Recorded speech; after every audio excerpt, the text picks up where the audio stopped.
কোনো কিছু নিয়ে হতাশা না। এটা নেই, ওটা নেই, অপূর্ণতা নিয়ে সবসময় ভেঙে পড়া না। যার যেখানে যে অবস্থা নেই, যার জীবন যেখানে যতটুকু আছে তাতে তৃপ্তি থাকার চেষ্টা করুন। রাজপ্রাসাদ দিয়ে কি করবে? আজ চোখ বন্ধ করে কাল আপনাকে পৃথিবী ভুলে যাবে। আপনার রাজপ্রাসাদ পৃথিবীতেই থেকে যাবে। একটা সরিষা দানা পরিমাণ সম্পত্তি আপনি সাথে নিতে পারবেন না। সো নাই নাই করবেন না, যাটুকু আছেন তাই উৎসাহের সাথে উপভোগ করুন। মনে তৃপ্তি রাখুন, মনে প্রশান্তি রাখুন। নিজের জীবনটা যতটুকু আছে ততটুকুনি ভালো চলার চেষ্টা করুন। এই কথাগুলো বলতে গিয়ে একটা গানের কলি খুব করে মনে পড়ছে। এই গানটাও আমি খুব পছন্দ করতাম এবং একসময় খুব বেশি গাইতাম, হারমোনিয়ামে তুলেও গাইছিলাম আমি গানটা। গানটা হচ্ছে, পরের জায়গা পরের জমিনে ঘর বানায় আমি রই, আমি তো সেই ঘরের মালিক নই।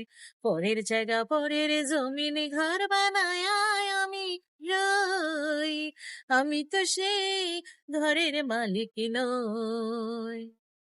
এই ঘর কানা যার জমিধারি, আমি পাই না তাহার হুকুম জারি। হাসান রাজার একটা অনেক পুরানো একটা গানের কথা মনে পড়ছে।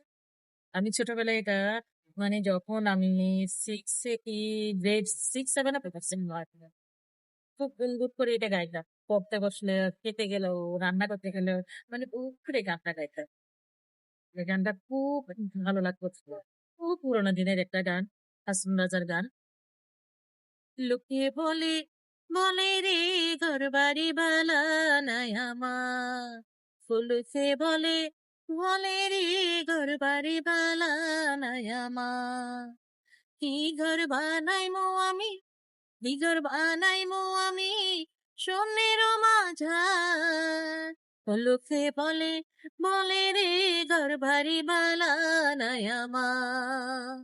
লোকে বলে, বলে রে ঘর বাড়ি বালা নাই আমার। কি ঘর বানাই মো আমি, কি ঘর বানাই মো আমি, সোনের মাঝার।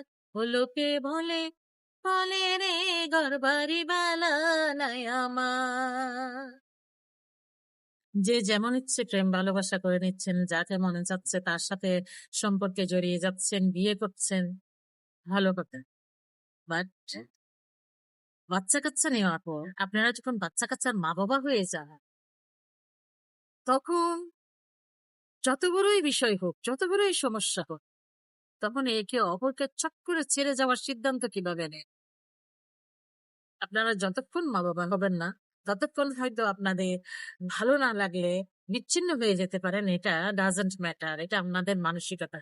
কিন্তু আপনারা যখন বাবা মা হয়ে যান, আপনারা যখন পৃথিবীতে আর কিছু জীবন নিয়ে আসেন, ছেলে মেয়ের বাবা মা হন, তখন আপনারা কিভাবে আলাদা?